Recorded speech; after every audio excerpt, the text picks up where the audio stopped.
जय हिंद दोस्तों, स्वागत है आप सभी का आरआरबी ग्रुप डी के जीके के सेकंड मॉक टेस्ट में। तो कैसे हो आप सभी? उम्मीद है आप सब लोग स्वस्थ होंगे, मस्त होंगे, जबरदस्त तरीके से अपने एग्जाम की तैयारी कर रहे होंगे। जैसा कि आप सभी को पता है कि हम प्रत्येक मॉक टेस्ट में जीके के मोस्ट इंपॉर्टेंट क्वेश्चन करते हैं और हमारा टारगेट रहता है 20 में से 20 मार्क्स लाने का। तो चलिए वीडियो को स्टार्ट करते हैं। उससे पहले यदि आप इस चैनल पर नहीं हो तो चैनल को सब्सक्राइब जरूर कर देना, वीडियो को लाइक जरूर कर देना। तो चलिए देखते हैं अपने फर्स्ट क्वेश्चन को। तो हमारा पहला क्वेश्चन है, भारत में पंचायती राज संस्थानों की स्थापना भारतीय संविधान के किस संविधान संशोधन के अनुसार की गई थी? तो भारत में पंचायती राज संस्थान की स्थापना किस संविधान संशोधन के तहत हुई थी? तो वो हुई थी 73वें संविधान संशोधन 1992 के द्वारा। 73वें संविधान संशोधन 1992 के द्वारा हुई थी। और ये कब लागू होता है? ये होता है 24 अप्रैल 1993 को ये लागू होता है। इसलिए 24 अप्रैल को हम क्या बनाते हैं? 24 अप्रैल को हम मनाते हैं पंचायती राज दिवस। ये भी एग्जाम में क्वेश्चन खूब पूछा जाता है। पंचायती राज दिवस कब बनाते हैं? 24 अप्रैल को। 24 अप्रैल को पंचायती राज दिवस मनाते हैं। ऑप्शन नंबर सी इस क्वेश्चन का राइट आंसर हो जाएगा। तो अब बात कर लेते हैं 42वें संविधान संशोधन 1976 की। इसके तहत संविधान में बहुत चेंजेस हुए थे। तो सबसे पहले तो हमारे मौलिक कर्तव्य जोड़े गए थे। हमारे मौलिक कर्तव्य भाग 4A आर्टिकल 51 ए जोड़ा गए, जिसके तहत हमारे 10 मौलिक कर्तव्य जोड़े गए थे। अब बात करें 36वें संविधान संशोधन 1973 की। तो इसके तहत क्या हुआ था? इसके तहत सिक्किम को राज्य का दर्जा दिया गया था। 36वें संविधान संशोधन के तहत क्या हुआ था? सिक्किम को राज्य का दर्जा दिया गया था। 86वें संविधान संशोधन की बात करें तो हमारे 10 मौलिक कर्तव्य जोड़े गए थे, जिसमें 11वें मौलिक कर्तव्य बाद में जोड़ा गया। वो कब जोड़ा गया था? 86वें संविधान संशोधन 2002 के तहत जोड़ा गया था। और वो क्या था? जैसे 14 वर्ष के बच्चों को निःशुल्क एवं अनिवार्य शिक्षा दी जाएगी। और आर्टिकल 21A भी जोड़ा गया था। इसके तहत क्या किया था? जैसे 14 वर्ष के बच्चों को निःशुल्क शिक्षा दी जाएगी। ये किसके तहत जोड़ा गया था? 86वें संविधान संशोधन के तहत ही जोड़ा गया था, आर्टिकल 21A। तो उम्मीद है आपको क्वेश्चन समझ में आ गया होगा। ऑप्शन नंबर सी इस क्वेश्चन का राइट आंसर हो जाएगा। नेक्स्ट क्वेश्चन को देख लेते हैं। सो सेकंड क्वेश्चन है, वार्षिक वित्तीय विवरण जिसे बजट के रूप में प्रस्तुत किया जाता है, भारतीय संविधान के किस अनुच्छेद के अंतर्गत आता है? तो बजट किस अनुच्छेद के अंतर्गत आता है? वो होता है आर्टिकल 112 में। तो ऑप्शन नंबर डी इस क्वेश्चन का राइट आंसर हो जाएगा। Question number option number C की बात करते हैं। अनुच्छेद 110। अनुच्छेद 110 में क्या लिखा है? तो अनुच्छेद 110 में लिखा है धन विधेयक के बारे में। धन विधेयक के बारे में किस अनुच्छेद में लिखा है? तो वो लिखा है अनुच्छेद 110 में धन विधेयक। अनुच्छेद 108 की बात करते हैं। अनुच्छेद 108 में क्या है? अनुच्छेद 108 में हो जाएगा संयुक्त अधिवेशन। संयुक्त अधिवेशन के बारे में किस अनुच्छेद में लिखा है? वो लिखा है आर्टिकल 108 में। आर्टिकल 153 की बात करते हैं। अनुच्छेद 153 की। अनुच्छेद 153 में क्या लिखा है? तो अनुच्छेद 153 में लिखा है कि प्रत्येक राज्य का एक राज्यपाल होगा। प्रत्येक राज्य का एक राज्यपाल होगा, आर्टिकल 153। तो उम्मीद है आपको क्वेश्चन समझ में आ गया होगा। ऑप्शन नंबर डी इस क्वेश्चन का राइट आंसर हो जाएगा। बजट का उल्लेख किस अनुच्छेद में है? तो बजट का उल्लेख हो जाएगा आर्टिकल 112 में।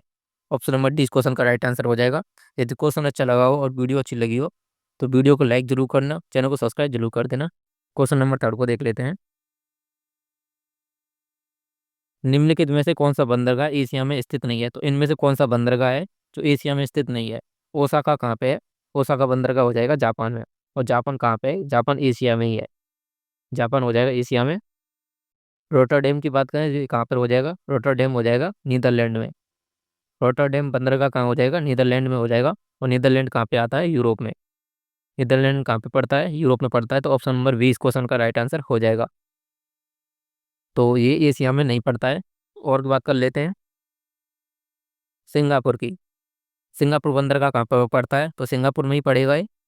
और शंघाई की बात करें तो ये कहाँ पड़ता है? चीन में। ये दोनों एशिया में ही आते हैं। तो रोटरडेम कहाँ पड़ता है? नीदरलैंड में। नीदरलैंड कहाँ आता है? यूरोप में। ऑप्शन नंबर 20 क्वेश्चन का राइट आंसर हो जाएगा। नेक्स्ट क्वेश्चन को देख लेते हैं। क्वेश्चन नंबर 4 है, विश्व का सबसे ऊंचा जलप्रपात एंजल फॉल्स है। एंजल जलप्रपात कहाँ स्थित है? तो एंजल जलप्रपात कहाँ स्थित हो जाएगा? ये हो जाएगा वेनेजुएला में। वेनेजुएला कहाँ पड़ता है? ये पड़ता है साउथ अमेरिका में। कहाँ पड़ता है? साउथ अमेरिका में, दक्षिण अमेरिका महाद्वीप पर पड़ता है। और ये क्वेश्चन भी एग्जाम में पूछा गया है कि किस नदी पर पड़ता है एंजल जलप्रपात? तो अब एक नदी होती है कैरोनी नदी। कैरोनी नदी होती है। और कैरोनी नदी की सहायक नदी होती है चुरुन नदी। कैरोनी नदी की सहायक नदी होती है चुरुन नदी। तो चुरू नदी पर स्थित है एंजल जलप्रपात। ऑप्शन नंबर सी इस क्वेश्चन का राइट आंसर हो जाएगा। उम्मीद है आपको क्वेश्चन समझ में आ गया होगा। नेक्स्ट क्वेश्चन को देख लेते हैं। क्वेश्चन नंबर 5 है, किस पंचवर्षीय योजना ने मुख्य नारे अधिक तीव्र और अधिक समावेशी वृद्धि की ओर का प्रयोग किया गया है, तो वो किया गया है 11वीं पंचवर्षीय योजना में। वो किया गया है 11वीं पंचवर्षीय योजना में। ऑप्शन नंबर 20 क्वेश्चन का राइट आंसर हो जाएगा। और 11वीं पंचवर्षीय योजना का काल क्या रहता है, तो 2007 से लेके 2012 तक 11वीं पंचवर्षीय योजना का काल रहता है। और इसमें कौन सा नारा दिया गया था, अधिक तीव्र और अधिक समावेशी वृद्धि की ओर, ये नारा दिया गया था। ऑप्शन नंबर 20 क्वेश्चन का राइट आंसर हो जाएगा। नेक्स्ट क्वेश्चन को देख लेते हैं। क्वेश्चन नंबर 6 है, IPv4 एड्रेस की लंबाई कितने निबल के बराबर होती है। तो ये निबल में पूछा है, हमें पता है कि IPv4 की लंबाई कितनी होती है, ये होती है 32 बिट। कितनी होती है, 32 बिट होती है, ये हमें पता है। और हम जानते हैं कि एक निबल किसके बराबर होती है, एक निबल बराबर होती है 4 बिट के। एक निबल किसके बराबर होती है, 4 बिट के बराबर होती है। तो 32 बिट में कितने निबल बन जाएंगे, जब 4 का इसमें भाग देंगे तो ये बन जाएंगी 8 निबल। तो एक IPv4 एड्रेस की लंबाई कितनी हो जाएगी, 8 निबल। ऑप्शन नंबर सी इस क्वेश्चन का राइट आंसर हो जाएगा। उम्मीद है आपको क्वेश्चन समझ में आ गया होगा। सो नेक्स्ट क्वेश्चन को देख लेते हैं। क्वेश्चन नंबर 7 है, भारत की 2011 की जनगणना के अनुसार किसमें प्रति 1000 पुरुषों पर 1084 महिलाओं का उच्चतम लिंगानुपात था। तो सर्वोच्च लिंगानुपात किसका था, किस राज्य का सर्वोच्च लिंगानुपात था, तो वो हो जाएगा केरल। लिंगानुपात में केरल सबसे टॉप पर था, केरल। तो वो लिंगानुपात कितना था, 1084 लिंगानुपात था केरल का। और सबसे कम लिंगानुपात की बात करें तो सबसे कम लिंगानुपात किसका हो जाएगा, हरियाणा का। तो हरियाणा का लिंगानुपात सबसे कम था, आपको इसे याद रखना है। साक्षरता की बात करें तो साक्षरता में भी केरल टॉप पर था। तो साक्षरता में भी केरल टॉप पर था। और साक्षरता में न्यूनतम किस में थी, किस राज्य में साक्षरता थी न्यूनतम, तो वो हो जाएगा बिहार। बिहार में साक्षरता न्यूनतम थी। तो यहाँ पे लिख देता हूँ, बिहार में साक्षरता न्यूनतम थी और केरल में साक्षरता टॉप पर थी। और लिंगानुपात में भी केरल टॉप पर था। तो ऑप्शन नंबर ए इस क्वेश्चन का राइट आंसर हो जाएगा। उम्मीद है आपको क्वेश्चन समझ में आ गया होगा। नेक्स्ट क्वेश्चन को देख लेते हैं। क्वेश्चन नंबर 8 है, 2008 में भारत रत्न से सम्मानित भीमसेन जोशी ख्याल गायन के लिए प्रसिद्ध थे और किस घराने से संबंधित थे, तो ये हो जाएंगे किराना घराने से संबंधित। तो भीमसेन जोशी को भारत रत्न कब मिला, 2008 में। भीमसेन जोशी को भारत रत्न कब मिला, 2008 में मिला था। और ये किस घराने से संबंधित हो जाएंगे, ये हो जाएंगे किराने घराने से संबंधित। ऑप्शन नंबर सी इस क्वेश्चन का राइट आंसर हो जाएगा। अब भारत रत्न की बात कर लेते हैं। भारत रत्न की शुरुआत कब होती है, 1954 में भारत रत्न की शुरुआत होती है। ये सबसे पहले किन को दिए गए थे, तो 1954 में ये 3 लोगों को दिए गए थे। प्रथम हो जाएंगे सी राजगोपालाचारी, इनको दिया गया था। दूसरे हो जाएंगे सीवी रमन, सीवी रमन को दिया गया था। और तीसरे हो जाएंगे सर्वपल्ली राधाकृष्ण। सर्वपल्ली राधाकृष्ण हमारे पहले उपराष्ट्रपति। तो इन 3 लोगों को भारत रत्न शुरुआत में या 1954 में दिया गया था। तो ऑप्शन नंबर सी इस क्वेश्चन का राइट आंसर हो जाएगा। उम्मीद है आपको क्वेश्चन अच्छा लगा होगा। नेक्स्ट क्वेश्चन को देख लेते हैं। क्वेश्चन नंबर 9 है, मोस्ट इंपॉर्टेंट क्वेश्चन, 100% एग्जाम में आने वाला क्वेश्चन। 100% एग्जाम में आएगा ये क्वेश्चन। अब ये नहीं पता कि किसकी शिफ्ट में ये क्वेश्चन पूछा जाए, लेकिन 100% 100% ये क्वेश्चन एग्जाम में जरूर पूछा जाएगा। किस खिलाड़ी ने विंबलडन 2025 का खिताब, पुरुष एकल का खिताब जीता है। तो पुरुष एकल का खिताब किसने जीता है, वो जीता है जेनिक सिनर ने। जेनिक सिनर ने पुरुष एकल का खिताब जीता है विंबलडन 2025 का। और किसको हराया है, तो कार्लोस अल्काराज को हराया है। तो कार्लोस अल्काराज को हराया है। अब बात करें महिला एकल का खिताब किसने जीता है, क्योंकि महिला एकल का खिताब भी एग्जाम में पूछा जा सकता है। महिला एकल का खिताब जीता है ईगा स्वियाटेक ने। तो ईगा स्वियाटेक ने महिला एकल का खिताब जीता है। ईगा स्वियाटेक ने महिला एकल का खिताब जीता है। और पुरुष एकल का खिताब किसने जीता है, जेनिक सिनर ने कार्लोस अल्काराज को हराया है। तो ऑप्शन नंबर बी इस क्वेश्चन का राइट आंसर हो जाएगा। नेक्स्ट क्वेश्चन को देख लेते हैं। क्वेश्चन नंबर 10 है, रंगमा प्रमुख रूप से किसका लोक नृत्य है। तो किसका लोक नृत्य हो जाएगा, रंगमा। तो रंगमा हो जाएगा नागालैंड का। नागालैंड का लोक नृत्य हो जाएगा रंगमा। ऑप्शन नंबर 20 क्वेश्चन का राइट आंसर हो जाएगा। पश्चिम बंगाल की बात कर लेते हैं, पश्चिम बंगाल के लोक नृत्य की। तो पश्चिम बंगाल का लोक नृत्य कौन कौन से होते हैं, तो पश्चिम बंगाल का लोक नृत्य होता है कीर्तन। ये भी एग्जाम में खूब पूछा जाता है, कीर्तन किस राज्य का लोक नृत्य होता है, तो वो हो जाएगा पश्चिम बंगाल का। राजस्थान की बात करें तो राजस्थान के लोक नृत्य की बात करें तो राजस्थान के हो जाएंगे घूमर, कालबेलिया। ये मोस्ट इम्पोर्टेंट है, कालबेलिया। तो हो जाएंगे घूमर, कालबेलिया, ये हो जाएंगे राजस्थान के लोक नृत्य। बिहार की बात करें तो सोहराय, ये क्वेश्चन एग्जाम में खूब पूछा गया है। सोहराय, सोहराय, ये किसका हो जाएगा? ये हो जाएगा बिहार का लोक नृत्य है। इन चारों को आपको याद रखना है। और तुरंग में हो जाएगा नागालैंड का। ऑप्शन नंबर 20 क्वेश्चन का राइट आंसर हो जाएगा। नेक्स्ट क्वेश्चन को देख लेते हैं। क्वेश्चन नंबर 11 है, प्रति इकाई कर या यूनिट टैक्स क्या है? तो प्रति इकाई कर या यूनिट टैक्स क्या हो जाएगा? ये एक व्यय कर होता है जो सरकार उत्पादन की प्रति इकाई बिक्री पर लगाती है। ऑप्शन नंबर ए इस क्वेश्चन का राइट आंसर हो जाएगा। नेक्स्ट क्वेश्चन को देख लेते हैं। क्वेश्चन नंबर 12 है, भगवान शिव को समर्पित कंदरिया महादेव मंदिर का निर्माण किस वंश के शासक धंगदेव द्वारा करवाया गया था? तो ये किस वंश के शासक थे? तो ये थे चंदेल वंश के शासक। ये किस वंश के शासक थे? चंदेल वंश के शासक थे। इनके द्वारा कंदरिया महादेव मंदिर का निर्माण करवाया गया था। तो ऑप्शन नंबर 20 क्वेश्चन का राइट आंसर हो जाएगा। संस्थापक की बात करेंगे, चंदेल वंश के संस्थापक कौन थे? तो वो जाएंगे नन्नुक। नन्नुक हो जाएंगे चंदेल वंश के संस्थापक। राष्ट्रकूट वंश की बात करते हैं तो राष्ट्रकूट वंश से एक क्वेश्चन मोस्ट इंपोर्टेंट पूछा जाता है कि सबसे पहले तो राष्ट्रकूट वंश के संस्थापक कौन थे? तो राष्ट्रकूट वंश के संस्थापक हो जाएंगे दंतेदुर्ग। दंतेदुर्ग हो जाएंगे राष्ट्रकूट वंश के संस्थापक। इन्होंने इस वंश में एक राजा रहे कृष्ण प्रथम। कृष्ण प्रथम एक राजा रहे। उन्होंने किस मंदिर का निर्माण कराया था? इन्होंने कराया था एलोरा कैलाश मंदिर का निर्माण। एलोरा कैलाश मंदिर का निर्माण महाराष्ट्र में। एलोरा कैलाश मंदिर का निर्माण कराया था। एग्जाम में खूब पूछा जाता है ये क्वेश्चन कि एलोरा कैलाश मंदिर का निर्माण किसने कराया था? कृष्ण प्रथम ने कराया था। किस वंश के शासक थे? राष्ट्रकूट वंश के। चालुक्य वंश की बात करें तो इस वंश के संस्थापक कौन थे? चालुक्य वंश के। तो चालुक्य वंश के संस्थापक हो जाएंगे पुलकेशिन प्रथम। पुलकेशिन प्रथम चालुक्य वंश के संस्थापक हो जाएंगे। तो ऑप्शन नंबर बी हमारा राइट आंसर हो जाएगा। उम्मीद है आपको क्वेश्चन अच्छा लगा होगा। यदि क्वेश्चन अच्छा लगा हो तो वीडियो को लाइक करना, चैनल को सब्सक्राइब जरूर कर देना। नेक्स्ट क्वेश्चन को देख लेते हैं।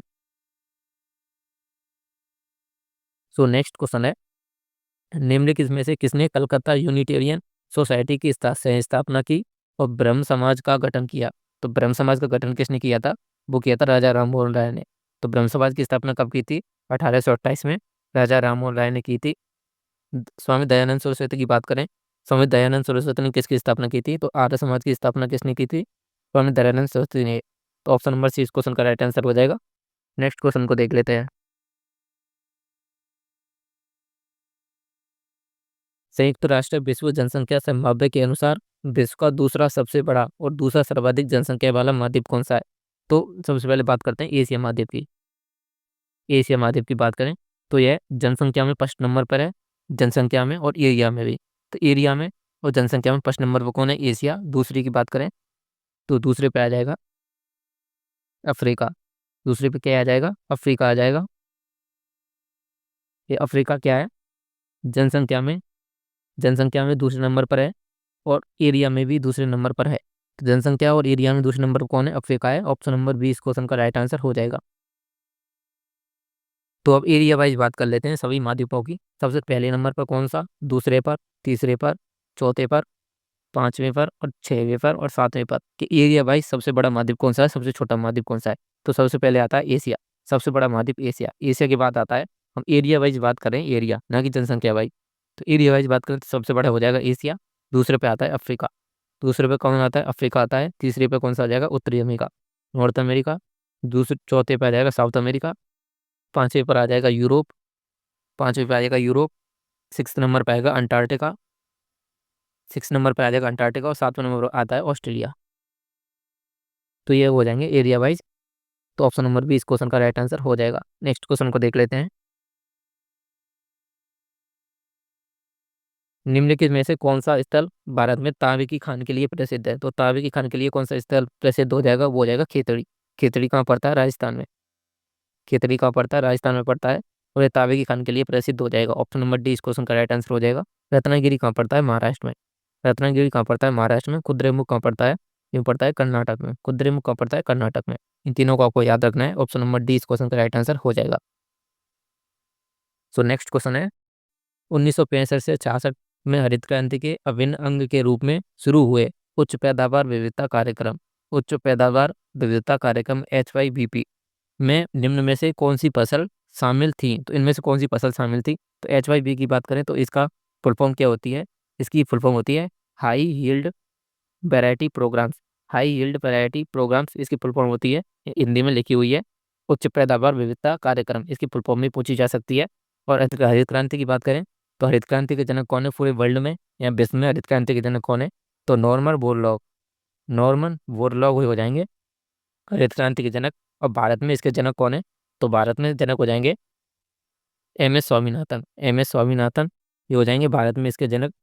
MS स्वामीनाथन हो जाएंगे भारत में इनके जनक, हरित क्रांति के जनक MS स्वामीनाथन। और एग्जाम में क्वेश्चन पूछा जा सकता है आपसे, मैं लिख देता हूँ MS स्वामीनाथन, MS स्वामीनाथन। तो एग्जाम में क्वेश्चन पूछा जा सकता है कि 2025 में 2025 में MS स्वामीनाथन पुरस्कार किसे मिला है? 2025 में MS स्वामीनाथन पुरस्कार किसे मिला है? करंट अफेयर का क्वेश्चन है, एग्जाम में पूछा जा सकता है। तो मिला है नितिन गडकरी को, नितिन गडकरी को मिला है MS स्वामीनाथन पुरस्कार। ये भी एग्जाम में क्वेश्चन पूछा जा सकता है।